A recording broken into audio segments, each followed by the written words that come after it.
Denise McCarthy, Sang-ae, de 2 años, vivía en Seúl, Corea del Sur, en 1976. Tenía una hermana gemela llamada Sang-hee y un hermano mayor. Un día, Sang-ae, su hermana gemela y su abuela fueron al mercado. Durante el viaje, Sang-ae y Sang-hee desaparecieron misteriosamente y tuvieron que ser reportados como desaparecidos. Unas horas más tarde, encontraron a Sang-hee, pero lamentablemente, todavía no había señales de Sang-ae por ningún lado. Su familia no sabía que alguien se la llevó a un orfanato. En el orfanato, fue adoptada por una familia estadounidense, se crió en Vermont y su nombre cambió a Denise McCarthy. A Denise, en cambio, le dijeron que la habían abandonado. A pesar de esto, quería desesperadamente saber de dónde venía, ya que siempre sentía que le faltaba algo. En 2016, se inscribió en un programa coreano que reúne a los adoptados estadounidenses con sus familias biológicas mediante el ADN. Tan solo un año después de inscribirse en el programa, su madre biológica hizo lo mismo. Sin embargo, pasarían algunos años más antes de que se reunieran. En octubre de 2020, a Denise y su madre biológica se les informó de que eran madre e hija. El 14 de octubre se reunieron, pero no fue presencial debido a la pandemia. La familia tuvo que reunirse en una llamada virtual. Solo entonces se enteró de que tenía una hermana gemela y un hermano mayor. Su hermana Sang-hee le aseguró que nunca la abandonaron. En realidad, fue todo lo contrario. Su familia llegó incluso a abrir un negocio en el mismo mercado donde ella desapareció. Esperaban que algún día regresara y la reconocieran, pero eso no sucedería, ya que ella estaba a miles de kilómetros de distancia con una nueva familia y un nuevo nombre. Denise y su hermana aprendieron que tienen mucho en común e intereses y personalidades similares. En los años transcurridos desde su desaparición, su padre y su abuela fallecieron, lo que hizo que el reencuentro fuera agridulce. Denise tenía esto que decir: sé que él estaba ahí en espíritu, porque pienso que él hizo esto posible, y pienso que mi abuela materna nos perdió ese día. Sé que ella estaba ahí también, lo sé.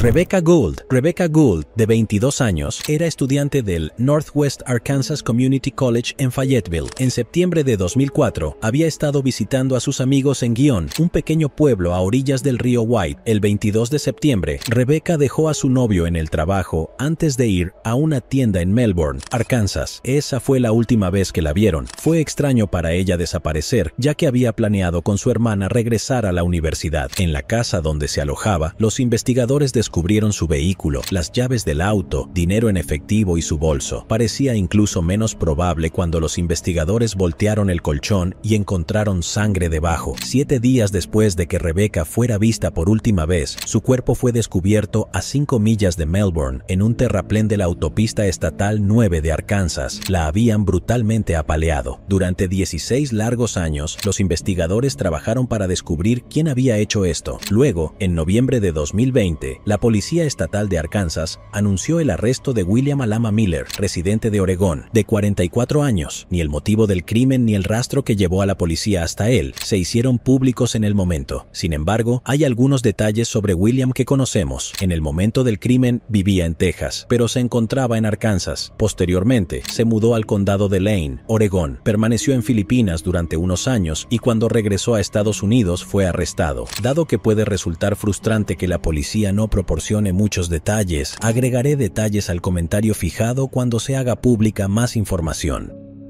Tammy Tracy, de 19 años, residía en Rockford, Illinois en 1987. Trabajó como asistente dental y el año anterior se graduó en Auburn High School. Fue vista por última vez el 27 de mayo de 1987, cuando fue a Searles Park a encerar su coche. Las autoridades la buscaron durante casi un año. Se colocaron vallas publicitarias pidiendo ayuda en la búsqueda de Tammy y pasaría casi un año antes de que la encontraran. El 15 de abril de 1988, un observador de aves encontró su cuerpo. Su cuerpo fue localizado en la reserva forestal Sugar River en Durant. Fue identificada mediante registros dentales. En concreto, una autopsia mostró que había sido asesinada a tiros. Ella también había sido apuñalada sin piedad, por lo que el 21 de abril fue enterrada. En la imagen, Richard Galvanone extendió la mano para tocar su ataúd. Era el jefe de la oficina de detectives del Departamento de Policía de Rockford y dirigió la investigación inicial del caso. Los investigadores dijeron a lo largo de los años que estaban a punto de realizar un arresto, pero nunca se dio. En 2018, la madre de Tammy, Linda Tracy, dijo: "Quiero asegurarme de que lo atrapen antes de que muera". A principios de 2020, los investigadores afirmaron que sabían quién le quitó la vida a Tammy, pero aún estaban trabajando para acumular la evidencia evidencia necesaria para demostrarlo. Es solo una cuestión de tener esa pequeña información que les permita demostrarlo en el tribunal. En noviembre de 2020, se realizó por fin un arresto. Jesse Smith, de 64 años, fue arrestado en Albany, Georgia, y acusado formalmente por un gran jurado del condado de Winnebago. Era residente de Rockford al mismo tiempo que le quitaron la vida a Tammy. La fiscal estatal del condado de Winnebago, Marilyn Ross, dijo que Tammy y Jesse se conocían, pero no dio más detalles. También dijo que sería inapropiado hablar de las nuevas pruebas que llevaron al arresto, y tampoco dijo cuál fue el motivo. El sheriff del condado de Winnebago, Gary Caruana, y el jefe de policía de Rockford, Dan O'Shea, dieron crédito a la tenacidad de los investigadores por su trabajo para llevar al arresto. Luego, Jesse Smith fue recluido en la cárcel del condado de Dougherty, Georgia. Antes de ser extraditado al condado de Winnebago, se le impuso una fianza de $5 millones,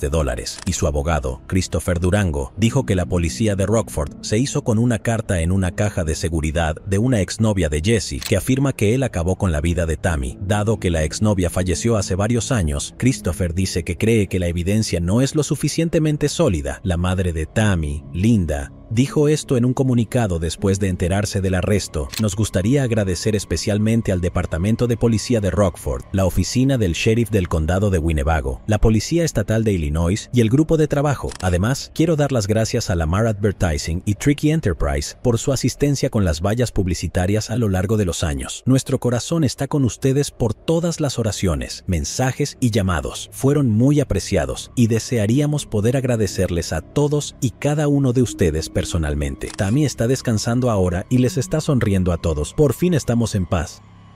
Deborah Tomlinson. Deborah Tomlinson, de 19 años, vivía en Grand Junction, Colorado. Ella era una estudiante universitaria. Deborah era extrovertida, disfrutaba mucho estar rodeada de gente, amaba los caballos y era una buena estudiante. Lamentablemente, le quitaron la vida en diciembre de 1975. Su cuerpo fue encontrado en su complejo de apartamentos en Belfort Avenue. El caso fue investigado por detectives de Grand Junction que reunieron numerosas pruebas. En abril de 1976, agotaron todas las pistas y el caso quedó cerrado. En 2020, el caso se volvió a investigar. El Departamento de Policía de Grand Junction se asoció con Parabon Nanolabs, una empresa de tecnología de ADN. Analizaron la evidencia de ADN dejada en la escena del crimen de la persona que le quitó la vida a Deborah. Procesaron el ADN y observaron 850,000 marcadores genéticos que les permitieron construir un árbol genealógico del atacante. Al final, el proceso los llevó hasta Jimmy Dean Duncan. Luego, los investigadores le pidieron al hermano de Jimmy una muestra de ADN y él se la dio. Después de algunas pruebas más, el detective Sean Crocker del Departamento de Policía de Grand Junction pudo decir que, sin lugar a dudas, Jimmy Dean Duncan es la persona que le quitó la vida a Deborah. En este punto, usted podría preguntarse por qué los investigadores no acudieron al propio Jimmy para obtener una muestra de ADN. La razón por la que no pudieron es que falleció en 1987, lo que significa que lamentablemente no habrá justicia. El caso que se está resolviendo aún proporciona cierto grado de cierre para la familia de Deborah. El padre de Deborah, Jim Tomlinson, dijo en respuesta a la noticia: "Me quitó mucho peso de encima. Todavía no sé por qué, pero al menos sé quién". El Departamento de Policía de Grand Junction no ha encontrado conexión entre Jimmy y Deborah. Los investigadores descubrieron que Jimmy tenía un familiar que vivía cerca de la universidad a la que asistía Deborah.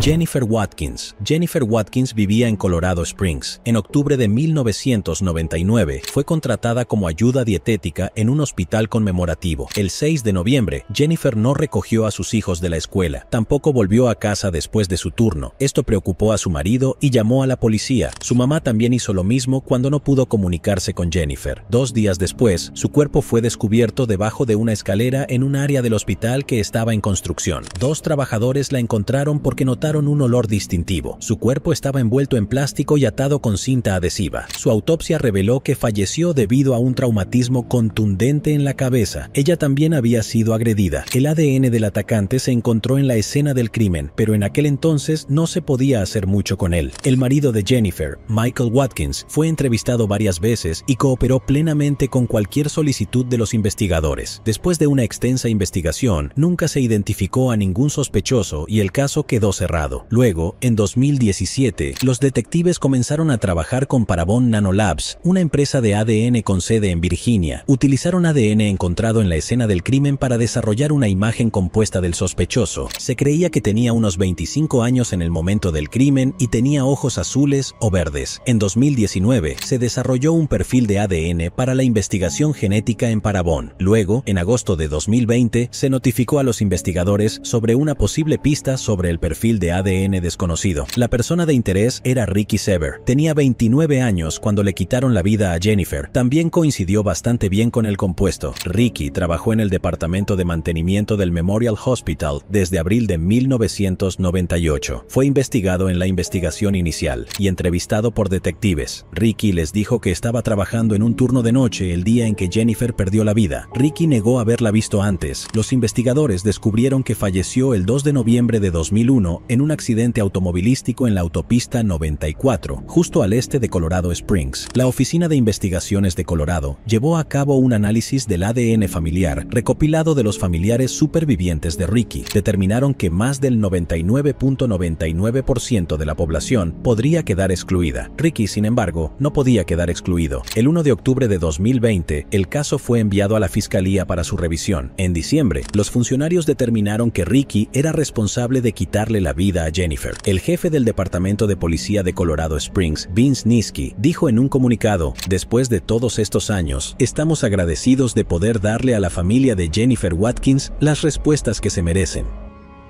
Gloria Hassemer.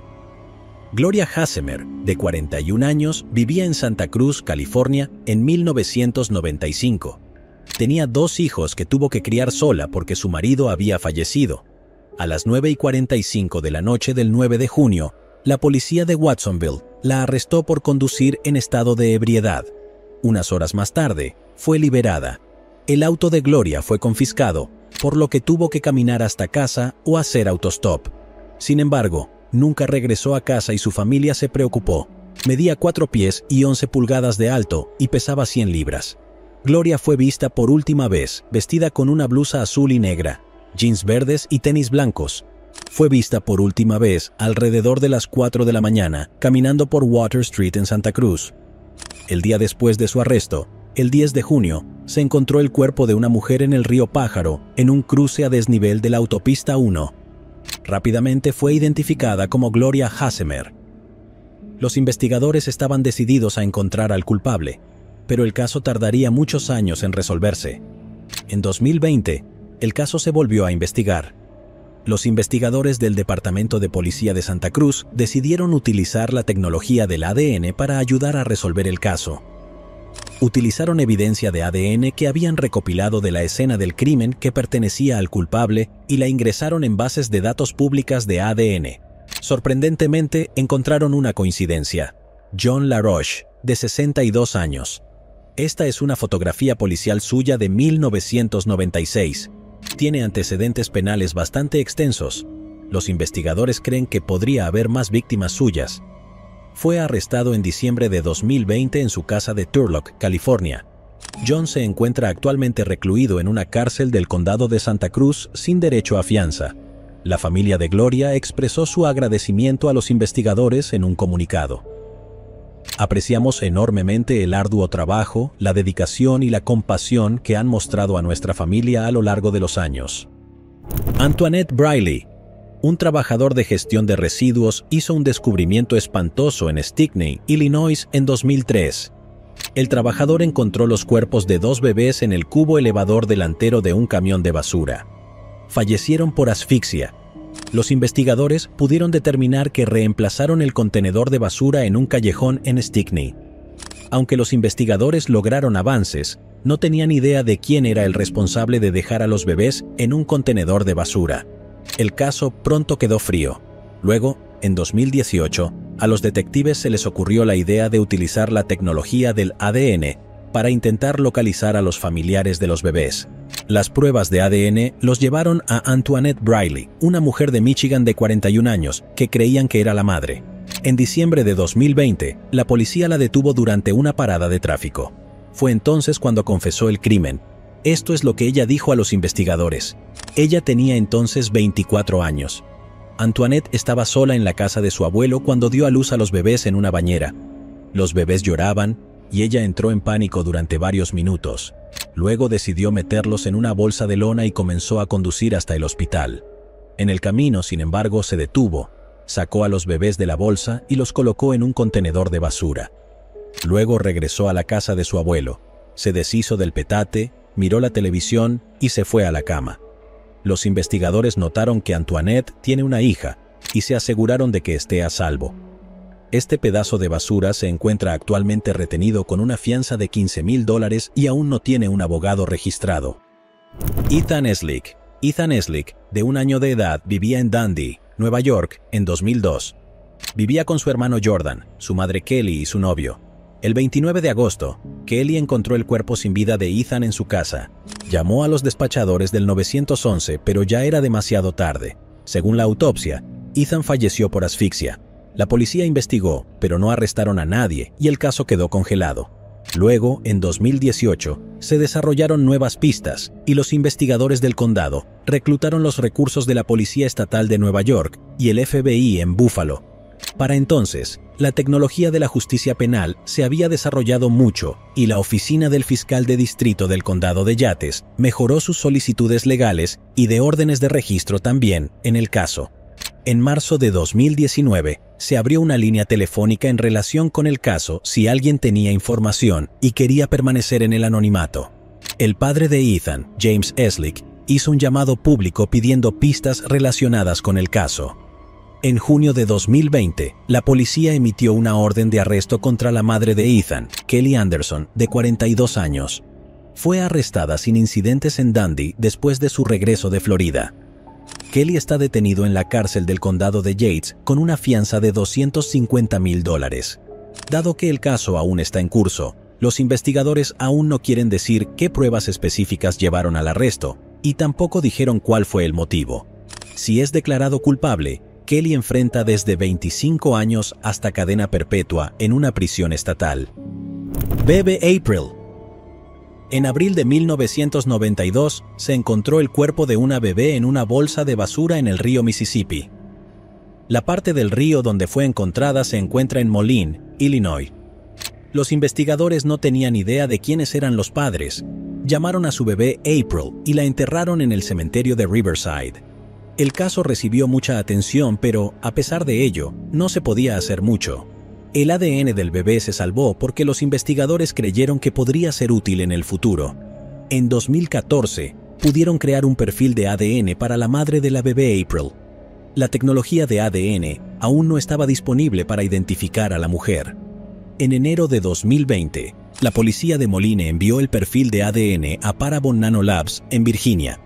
Parabon rastreó a los parientes del linaje de la bebé April desde 1784 y los llevó hasta el día de hoy. Esto proporcionó nuevas pistas en el caso y permitió a los detectives identificar a Angela Sipka, de 47 años, como sospechosa. Angela vive ahora en Ohio, pero vivía en Illinois en 1992 cuando encontraron a la bebé April. Angela fue arrestada en diciembre de 2020. Los investigadores notaron que no se sorprendió. Parecía que sabía que algún día la encontrarían. Actualmente se encuentra detenida en la cárcel del condado de Rock Island con fianzas fijadas en $1 millón. Eunice Harris. En 2010, Eunice Harris, de 24 años, vivía en el sureste de Washington. Una noche estaba viendo una película con sus hijos, de 4, 5 y 10 años. A la mañana siguiente, cuando los niños se despertaron, no había señales de Eunice. Ella fue reportada como desaparecida. Los investigadores preguntaron a los niños si vieron algo sospechoso, pero ninguno lo hizo. El novio de Eunice, que vivía en Virginia, fue interrogado, pero rápidamente fue descartado como sospechoso. También hablaron con un heladero y se les vio discutiendo con Eunice el día antes de que le quitaran la vida. También fue descartado como sospechoso. Los investigadores creyeron que tenían a su hombre cuando se enteraron de que un hombre de mantenimiento del edificio de apartamentos de Eunice fue despedido porque irrumpió en algunos apartamentos y había acabado con la vida de alguien antes. Sin embargo, no había nada concreto que lo relacionara con el crimen, y también hubo que descartarlo como sospechoso. Algunas personas se presentaron afirmando que vieron a Eunice en Detroit usando el nombre de Hollywood y en Georgia usando el nombre de Lexus. Los investigadores siguieron todas las pistas, pero nunca llevaron a ninguna parte.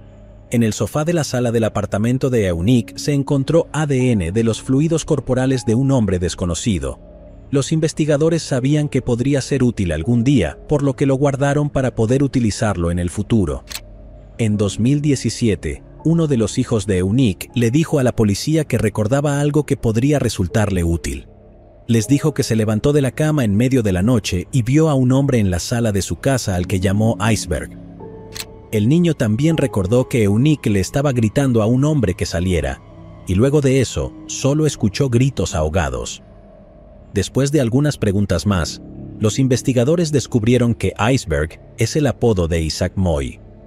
Los investigadores tenían el ADN de Isaac en su base de datos, pues en 2016 fue arrestado e ingresado en prisión por agresión. El ADN que se encontró en la escena del crimen del hombre desconocido se comparó con el ADN de Isaac y coincidió. En 2020, un informante que estaba encerrado con Isaac se presentó y les contó a los investigadores lo que Isaac le había dicho.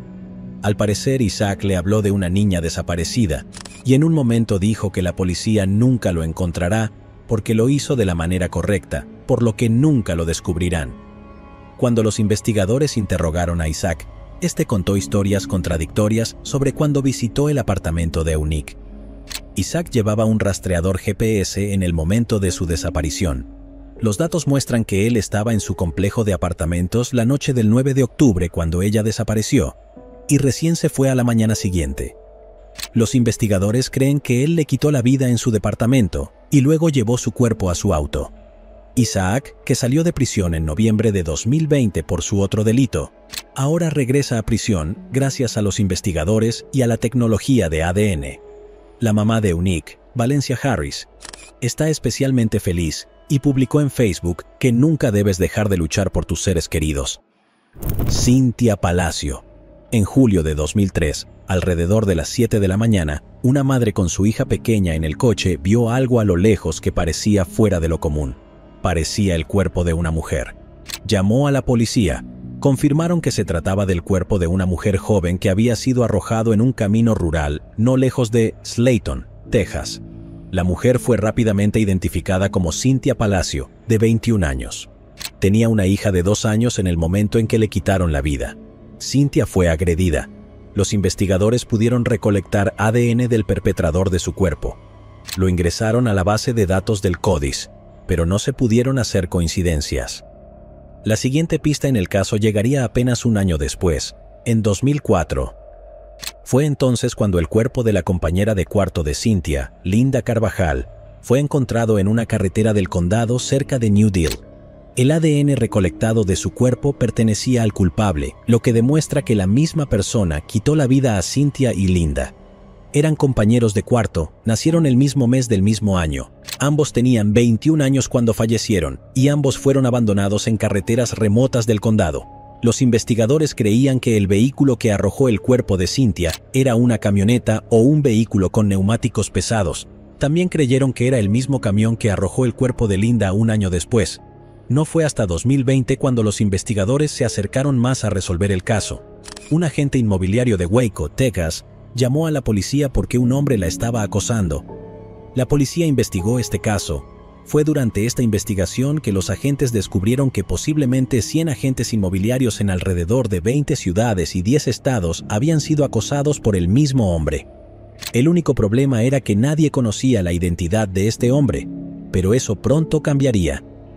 En enero de 2020, un hombre de 57 años llamado Andy Castillo, que vivía en Lubbock, Texas, fue arrestado por acosar a los agentes inmobiliarios.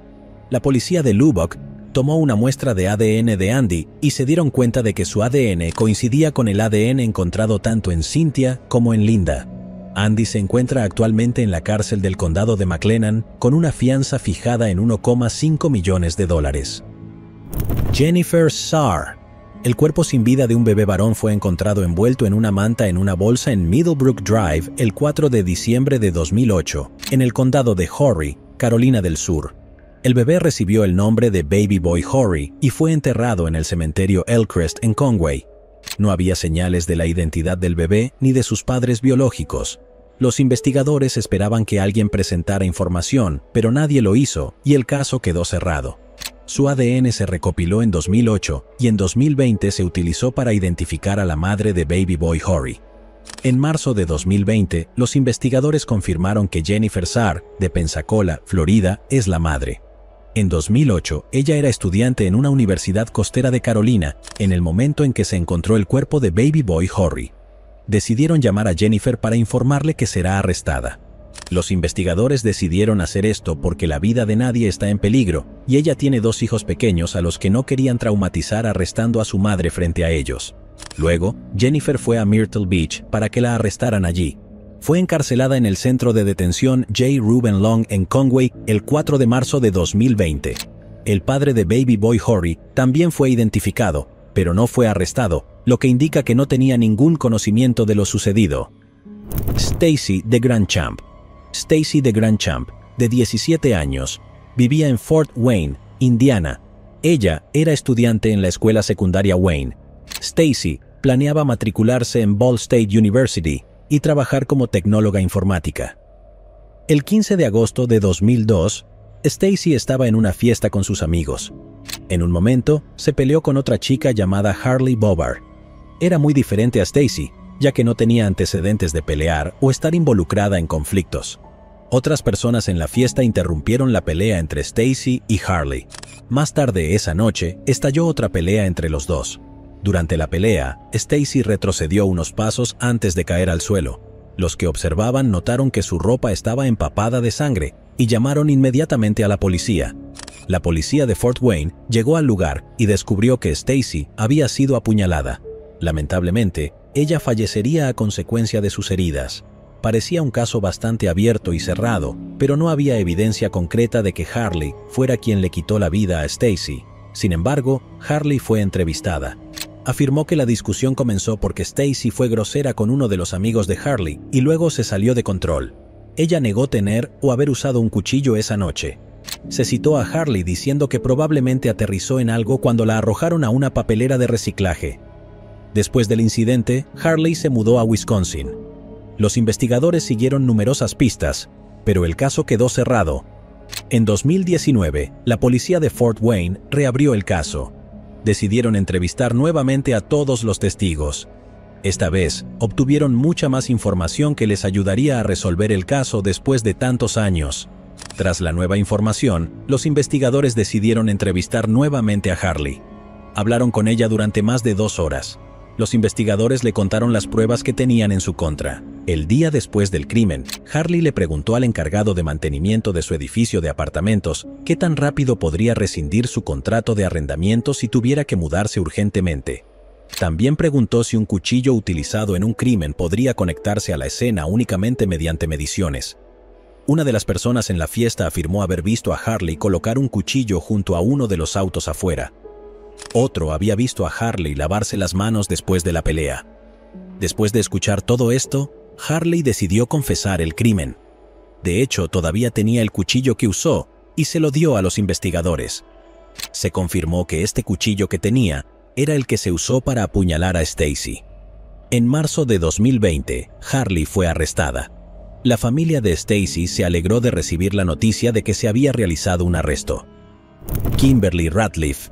En la mañana del 12 de enero de 1999, se encontró el cuerpo de una mujer, casi decapitada, en un automóvil en Council Bluffs, Iowa.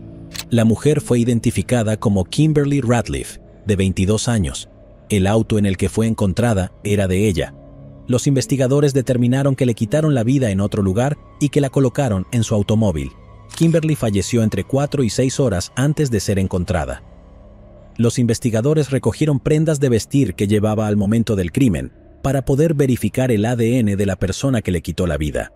En 2014, con los avances en el ADN, los investigadores enviaron todos los elementos que habían recolectado al Laboratorio Estatal de Iowa para su análisis. En 2017, los funcionarios forenses informaron a la policía que habían podido descubrir un perfil de ADN masculino desconocido en uno de los elementos de la escena del crimen. Este artículo era de naturaleza personal para Kimberly, si solo ella y un sospechoso hubieran tenido contacto con él. En agosto de 2020, los investigadores hicieron una lista de 6 hombres que posiblemente podrían haber estado relacionados con Kimberly en las últimas horas de su vida.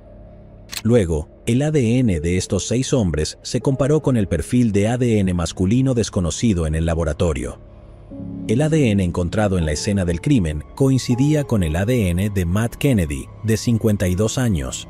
Matt es residente de Fairfield, Montana, pero vivía en Council Bluffs cuando Kimberly perdió la vida. Matt es en realidad el hermanastro de Kimberly y la última persona conocida que la vio. En octubre de 2020, se informó a la policía que se localizó ADN adicional en un elemento que un sospechoso probablemente habría tocado durante el ataque a Kimberly. Nuevamente, el ADN de este artículo coincidía con el ADN de Matt Kennedy. Fue arrestado a mediados de octubre de 2020. Christopher Alvin Daly. Christopher Alvin Daly, de 26 años, vivía en Huntsville, Alabama. Trabajó en el hotel Huntsville Hilton. Fue visto por última vez el 25 de abril de 1995 en una reunión de empleados. Un día después, su familia denunció su desaparición porque nunca llegó a casa. Una hora antes de que se denunciara la desaparición de Christopher, 2 jóvenes de 17 años llamaron a la policía porque descubrieron un cuerpo cerca de un antiguo camino forestal con un solo disparo en la cabeza. Los investigadores del Departamento de Policía de Decatur llegaron al lugar y pudieron determinar que el cuerpo pertenecía a Christopher Daly. El auto de Christopher, junto con su identificación y su billetera, fueron encontrados medio hundidos en el río a casi 4 millas de distancia.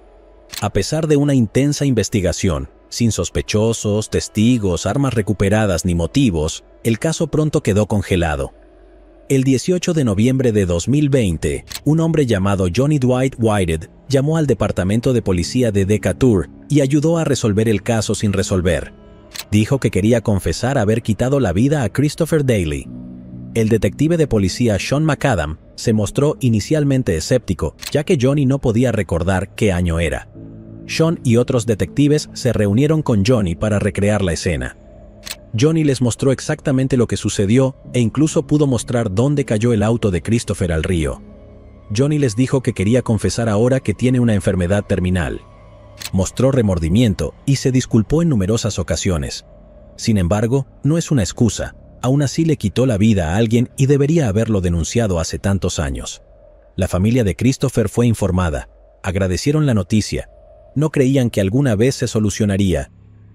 Dulcia Mejía.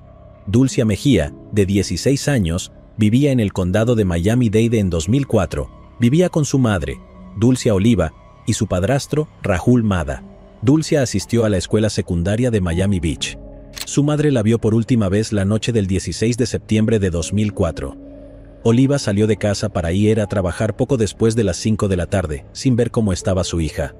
Aproximadamente 4 horas después, Rahul hizo una llamada frenética a un operador del 911 y dijo que cuando llegó a casa encontró el cuerpo sin vida de su hijastra.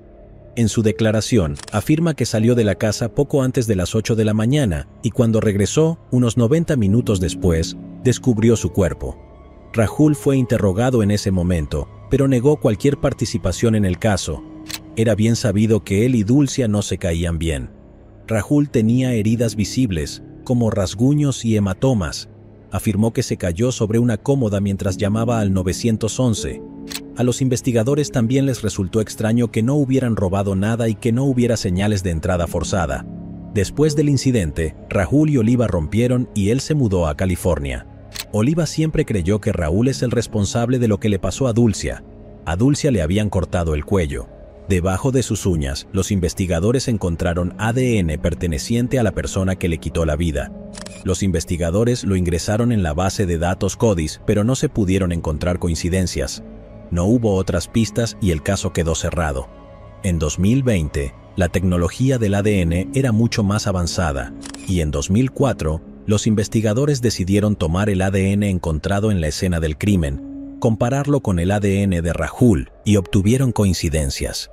Rahul fue arrestado en Watsonville, California, en septiembre de 2020. El 28 de septiembre, mientras esperaba ser extraditado al condado de Miami-Dade, se quitó la vida apuñalándose con un bolígrafo.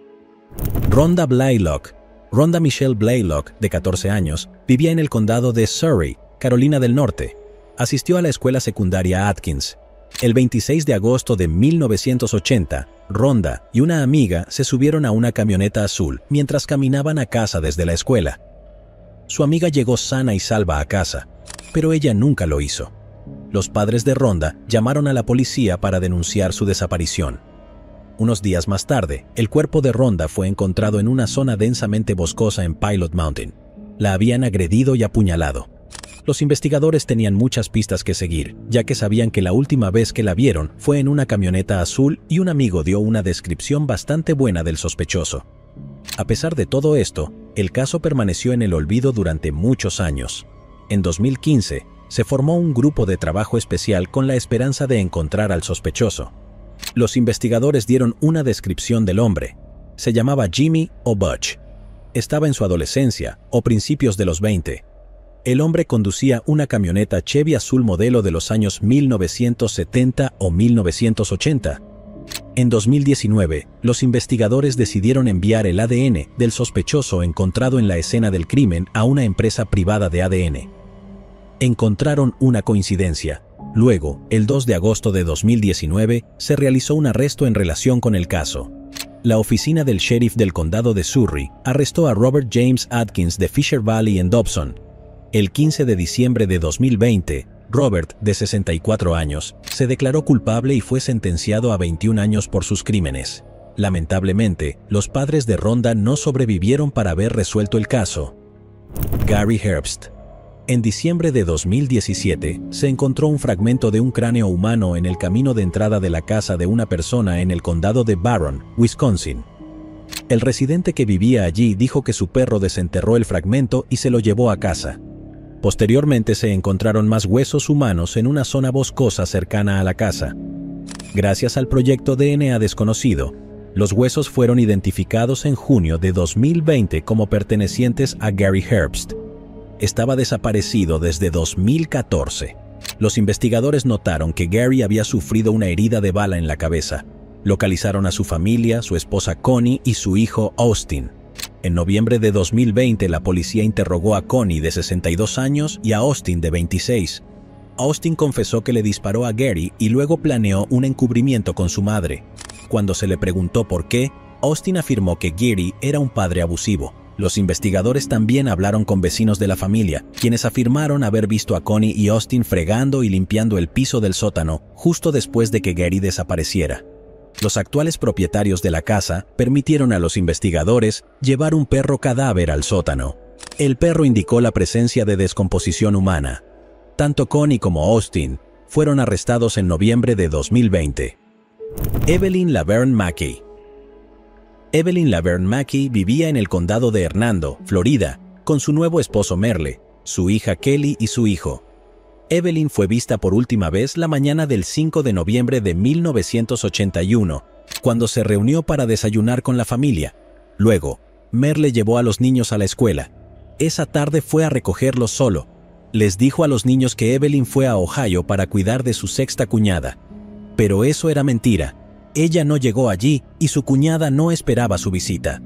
Unos días después de que Evelyn fuera vista por última vez, Merle le preguntó a su hijastra Kelly qué diría si él le dijera que su madre no volvería a casa. Los niños se sintieron incómodos viviendo con él y regresaron a vivir con su padre biológico. La familia de Evelyn denunció su desaparición en enero de 1982. Los investigadores investigaron inmediatamente a Merle. Les contó muchas historias, diciendo que ella había ido a Tampa, Florida, que había regresado a casa y se había ido con su novio, y que se había ido para ser misionera. A los investigadores también les resultó extraño que desde el día en que Evelyn desapareció, Merle hubiera comenzado a vaciar su cuenta bancaria. Merle también tenía antecedentes penales y los investigadores estaban seguros de que tenía algo que ver con la desaparición de Evelyn, pero no pudieron probarlo, por lo que el caso quedó congelado. En 2015 se reabrió el caso y los investigadores idearon un plan. Le dijeron a Merle que un avión se estrelló en Sudamérica y que podrían haber encontrado los restos de Evelyn. Esto le daría derecho a recibir dinero de la aerolínea. Para poder cobrar el pago, necesitaba repasar su declaración sobre su desaparición. Merle se enamoró del plan de los investigadores y fue a hablar con ellos a una comisaría. Los investigadores afirmaron entonces tener pruebas concretas contra él, pero en realidad no las tenían. Fue entonces cuando Merle decidió contarles lo sucedido.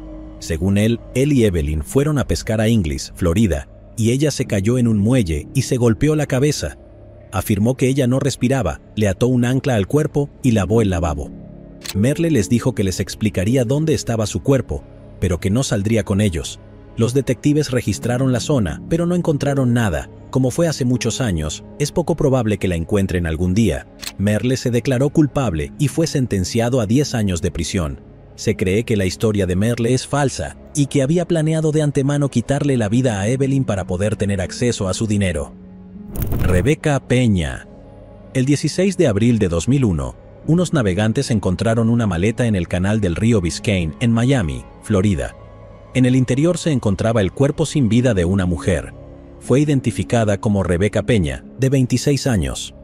Rebecca estaba trabajando como extra de película durante el rodaje de Ali y fue vista por última vez saliendo del set en su Honda Civic alrededor de las 2:15 de la mañana. El vehículo fue encontrado más tarde estacionado en su apartamento en Miramar, Florida. Unos días después, su cuerpo sería encontrado en la maleta sin explicación alguna de lo sucedido. Los detectives investigaron al exnovio de Rebecca, Berkeley Calvin Curtis Jr. Rebecca había sido acosada por Berkeley y tenía una orden de restricción activa en su contra. Berkeley había abusado físicamente de ella en el pasado. En noviembre de 1998, 3 años antes de que se encontrara su cuerpo, Curtis se volvió violento y la estranguló. La policía tuvo que intervenir. Los detectives creían que Berkeley era responsable de lo que le sucedió a Rebecca, pero no había pruebas suficientes para acusar a Berkeley de nada y el caso quedó congelado. Todo eso cambió en diciembre de 2020. Los investigadores anunciaron que arrestaron a Berkeley en relación con el caso. No dijeron con precisión qué llevó al arresto. Sin embargo, la fiscal estatal Catherine Fernández Rundle les dio crédito a New Forensics y Modern Day Technology por la información que necesitaban para hacer avanzar el caso. También regresaron y observaron los registros de GPS para rastrear el paradero de Berkeley. Otras pistas sobre la maleta también ayudaron, pero no quiso entrar en más detalles. El padre de Rebecca, Rafael Peña, dijo esto. Sus palabras han sido traducidas del español al inglés. Con esta noticia de la detención de esta persona, el dolor será menor porque se ha hecho justicia, dijo. Pero el vacío sigue ahí y no se va. Cada día que no la vemos aquí, lloramos un poco, continúa, pero estamos satisfechos con la vida que le dimos. Yo les digo a todos, disfruten la vida con sus hijos, perdónenlos, porque no saben lo que puede pasar algún día. Amber Woods. Amber Woods, de 16 años, vivía en el condado de Hardy, Florida. Se quedó con su tío y su tía, quienes la criaron. Amber asistió a la escuela secundaria Hardy Senior. Fue vista por última vez el 11 de febrero de 2006 por su tía en su casa. 7 horas después, su cuerpo fue encontrado en el condado de Manatee, Florida, a lo largo de State Road 62. La autopsia reveló que falleció debido a una herida de bala en la espalda. No había señales de que la hubieran sacado a la fuerza de su casa, y los investigadores no estaban seguros de por qué se fue. Uno de los sospechosos era el novio de Amber, Ralph Williams. Los investigadores descubrieron que en general se creía que Amber estaba embarazada del hijo de Ralph. Descubrieron un mensaje de texto que mostraba a Ralph preocupado por un rumor de embarazo desde que era menor de edad. Los investigadores tenían varias pistas, pero no pudieron presentar un caso sólido contra Ralph, y el caso quedó congelado. En abril de 2019, la oficina del sheriff del condado de Hardy decidió reexaminar el caso. Decidieron utilizar tecnología que antes no estaba disponible. Los investigadores utilizaron un software de seguimiento de teléfonos móviles para determinar dónde estaba Ralph en el momento del crimen. Los investigadores descubrieron que un teléfono celular utilizado por Ralph estaba cerca de donde se encontró el cuerpo de Amber. Se decidió que los investigadores entrevistarían a Ralph y sus 2 hermanos, Jermaine Brown y Taejuan Williams. Jermaine Brown confesó que llevaron a Amber a State Road 62. Agregó que Taejuan fue quien le disparó, y él y Ralph arrastraron su cuerpo a un área de hierba alta. Ralph y Taijuan ya estaban en prisión por cargos no relacionados. El sheriff Rick Wells dijo: «Son dos individuos de corazón frío, es todo lo que puedes decir. Esta joven mujer tenía toda una vida entera por delante y fue tratada como si no fuera nada». Siobhan McGinnis. Siobhan McGinnis, de 5 años, vivía en Missoula, Montana, en 1974. El 5 de febrero, Siobhan caminaba a casa desde la casa de su amiga, que vivía a pocas cuadras de distancia. Ella nunca llegó a casa. Sus padres llamaron a la oficina del sheriff del condado de Missoula para denunciar la desaparición de Siobhan. 2 días después de su desaparición, su cuerpo fue encontrado en un desagüe cubierto de nieve en Tura, Montana. Siobhan había sido agredida, sufrió un traumatismo en la cabeza y heridas de arma blanca en el pecho. Los detectives recogieron una muestra de ADN de su cuerpo que pertenecía al perpetrador y la almacenaron de forma segura para poder usarla algún día. A pesar de que algunas pistas e investigadores pasaron muchos años tratando de resolver el caso, no salió nada. Luego, en octubre de 2020, después de 46 años, el equipo de casos sin resolver de la oficina del sheriff del condado de Missoula anunció que habían identificado a la persona que le quitó la vida a Siobhan. Se explicó que el ADN del culpable en la escena del crimen fue entregado a especialistas de una empresa de tecnología privada llamada Othram Inc. Othram pudo crear un perfil genealógico del sospechoso. Esto llevó a los investigadores a un hombre llamado Richard William Davis. Tenía 32 años en el momento del crimen. Después de investigar un poco más, los detectives concluyeron que Richard estaba en el área y que la descripción de su automóvil coincidía con lo que algunos testigos describieron como el automóvil del sospechoso. Richard falleció en 2012 en Arkansas. Fue descrito como un cristiano nacido de nuevo. Dejó esposa y 4 hijos. Los investigadores no están seguros de por qué Richard estaba en Missoula, pero se cree que simplemente estaba de paso por la zona. El padre de Siobhan, Stephen McGinnis, dijo lo siguiente: 26 años es un lapso de tiempo muy largo para estar en un estado de dolor y tristeza interminables por alguien tan hermoso y sorprendente como Siobhan. Todos nos sentimos aliviados con la identificación positiva de la persona que quitó la vida a Siobhan. Nuestras oraciones están con su familia, esperando que tengan la misma sensación de cierre que tanto hemos esperado. Gracias a todos por ayudar a resolver el caso. Desafortunadamente, esta fue la única fotografía que pude encontrar de la víctima. Wilhelmina Reed. Wilhelmina Reed tenía 72 años y vivía sola en su casa de Salt Lake City, Utah. En agosto de 1982, la policía fue a su casa para hacer un control de bienestar, ya que su familia no sabía nada de ella desde hacía algunos días. Su cuerpo fue encontrado boca abajo sobre su cama. Ella falleció debido a un traumatismo contundente en la cabeza. La policía de Salt Lake recopiló varias pruebas de la escena del crimen. Esto incluía ADN del camisón de la víctima, huellas dactilares y pies. En 2019, el ADN estaba mucho más avanzado que en 1982. Los investigadores decidieron compilar una lista de hombres que habían vivido en el mismo vecindario que Wilhelmina y comparar su ADN con el ADN que se encontró en su camisón. La prueba de ADN los llevó hasta Brian Reed, de 55 años, que vivía en Nebraska. En 1982, vivía en una casa frente a Wilhelmina y tenía 17 años. Admitió que había entrado a la casa porque quería robarle sus objetos de valor. Brian la golpeó en la cabeza con un bate de béisbol varias veces. Luego regresó a su casa, lavó su ropa y se fue a la cama. Al día siguiente, Brian se mudó a Nebraska. Fue arrestado en enero de 2020. Micaela Garrecht. Micaela Joy Garrett era una niña de 9 años que vivía en el condado de Hayward, California, con su familia. El sábado por la mañana del 19 de noviembre de 1988, Micaela y su amiga Katrina salieron de la casa de Micaela a las 10 de la mañana.